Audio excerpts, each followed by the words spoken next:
Let's talk about a word you probably use every single day, maybe dozens of times, without even thinking about it.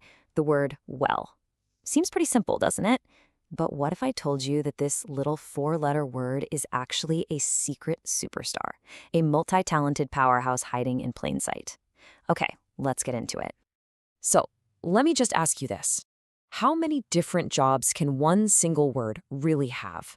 You might be surprised. We're about to uncover at least 4 completely different hats that the word well wears in our language. And stick around, because at the end, we're going to reveal the secret to why it's so ridiculously versatile. All right, first up is the one we all know and love. This is well in its most famous role, the word we use to describe how something gets done. This is probably the first way you ever learned to use it. So as an adverb, well is actually doing double duty. First, it can mean in a good way, to describe an action. But it can also mean healthy. So you can sing well, and you can also be well. It's 2 distinct ideas packed right into one little word. Here's a perfect example. He washed the table very well. See? The word well is doing all the heavy lifting here. It's not just that he washed it. It tells us he did a good job. It was effective. And well isn't flying solo here. It's part of a team. It's the starting point. If you do something well, you can always try to do it better. And if you're the champion, you do it best. It's the foundation of that whole family of words.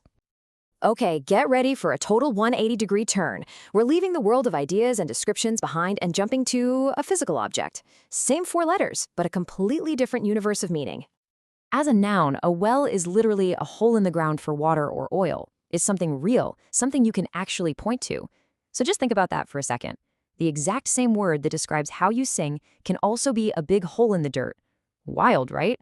So if someone says they dug a well, we're talking about a concrete thing, an object. It just shows you how different this job is from the one we just talked about. It's pretty amazing for just one little word. Now for job number 3. We've had a word that describes and a word that's a thing. Now get this. Well becomes the action itself. And this one is so cool.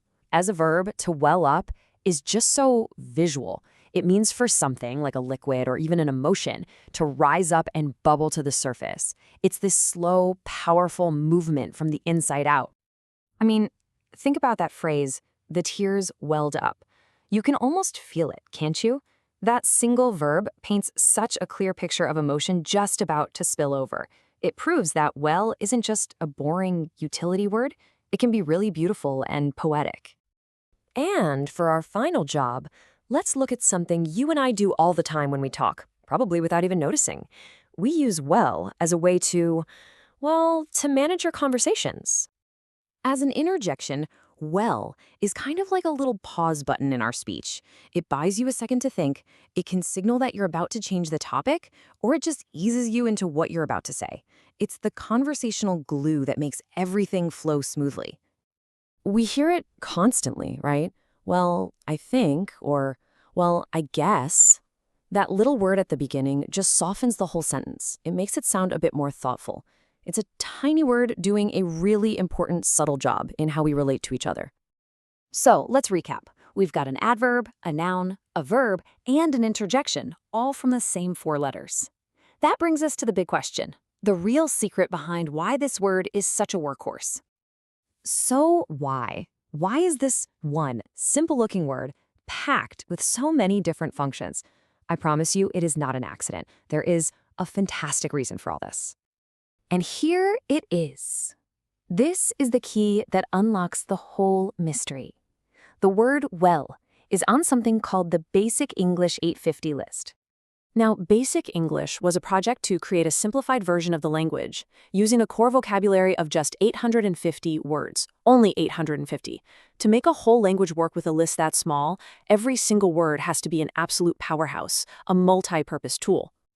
So you see, the secret is that well was chosen for this list because it could do all these jobs. It's the ultimate linguistic Swiss Army knife. It could be an adverb, a noun, a verb, and an interjection. That's why it's so important. It's a model of efficiency.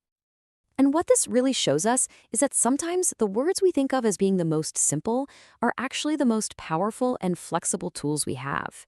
Their true strength is in their ability to wear all these different hats. So the next time you use the word well, just take a second to appreciate its secret life. And maybe it leaves us with this question to think about. If a simple word like that can do so much, what amazing and powerful ideas can you build using the simple, everyday words you already know?